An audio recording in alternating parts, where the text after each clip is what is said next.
A controversial book titled "It's Perfectly Normal" is being made available to middle school students in Missouri, and it has some parents fuming. It features cartoon drawings of naked people involved in sexual acts. The author says it teaches kids about their changing bodies, sexuality, and sexual health, but some parents still say it is just too much. Joining us from Missouri is Tim SCHMIDT. He is a parent who filed to have the book removed from the school's library. Tim, welcome to Arise America, and thank you so much for taking some time to speak with us. I do appreciate it. Thank you. I just want you to set the stage, if you will, a little bit. How did you find out about this book, and what was your initial reaction when you saw it? Sure. Well, when I first heard about this book, a friend of mine had put something online on Facebook and said that the book was available in their school district. And I just looked it up on a whim, thinking surely it wouldn't be available in our school district. And I was really shocked to find out that it was available in our school district, and it's available in our middle schools, and it's available without parental consent. Well, not being too terribly graphic, but being descriptive enough so we understand, what is it that's in this book that you object to? Sure. Well, the book is full of naked images of men, women, and children. The book shows naked people engaged in sexual intercourse. It has an image of a young man and a young girl masturbating.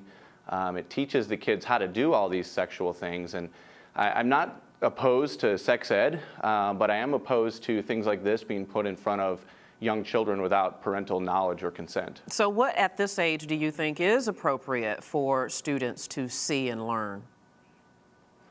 Well, I really think that's up to the parents. We have great schools, don't get me wrong, I'm not opposed to our schools, but I think when it comes to matters like sexual education, that's really the parents' role and the parents' decision on what's appropriate for their child. I believe every child is different, and different children mature at different ages, and so for the school to put this in our libraries and make it available without our knowledge or consent, I just feel like that's an issue, and many parents have felt the same. I want to bring in another professional, but before I do, we did reach out to the Francis Howell School District and invited them to tell their side of the story. They gave us this statement instead, which says in part, after the review process was completed by the Reconsideration Committee, it was determined to keep the ebook available as a resource for checkout in the library. If a parent determines that she does not want their child to have access to certain materials, we honor that request. So they at this point are not going to take the book out, but they will, according to this statement, keep a student from checking this book out if their parents say they don't want them to. However, you filed a complaint to remove this book altogether. Why is this action not enough for you?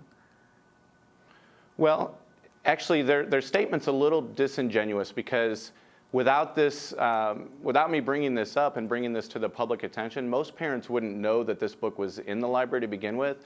So any child could have went and checked this book out, and now parents do know about it. So of course parents can take that action, but to say that this book was only available well, the book is available whether parents consent or not. It's only going to not be given to the children if the parents send something in saying that their children shouldn't have access to this book. Sure, I understand. And personally, I do feel like it's a little much, and most of the parents in the community that I've spoken with agree with my point of view. And there is a policy in Francis Howell School District that says the materials provided to our children should reflect the community's values.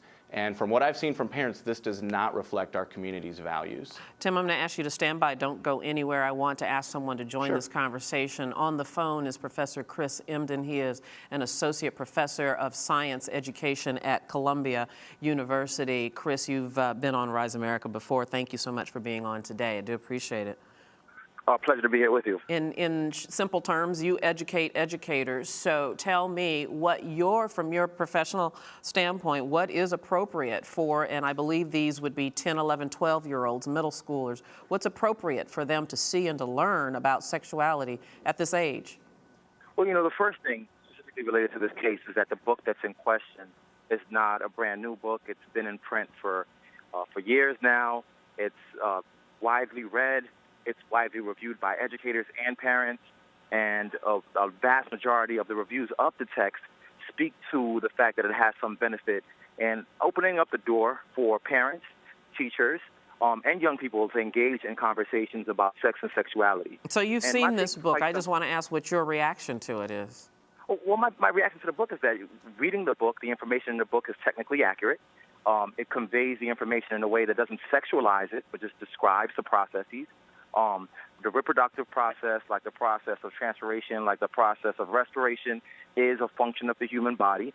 It's something that students should learn and know about. Their knowledge of that information benefits them to make more wise sex decisions in the future.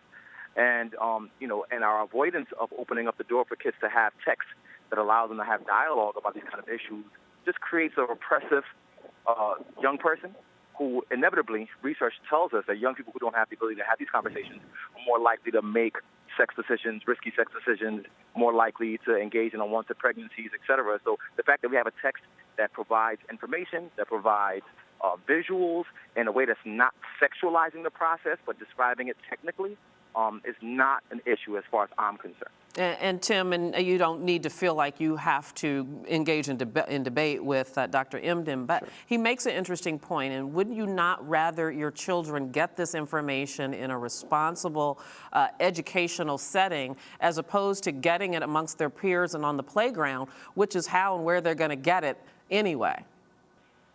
Sure. Well, and again, I go back to I feel that's the parents' responsibility. I feel like, again, our children mature at different ages. I certainly plan and have talked to my kids about sexuality at an appropriate level. I think what the book, some of the images that are in the book go far beyond what most of us experienced in sex ed.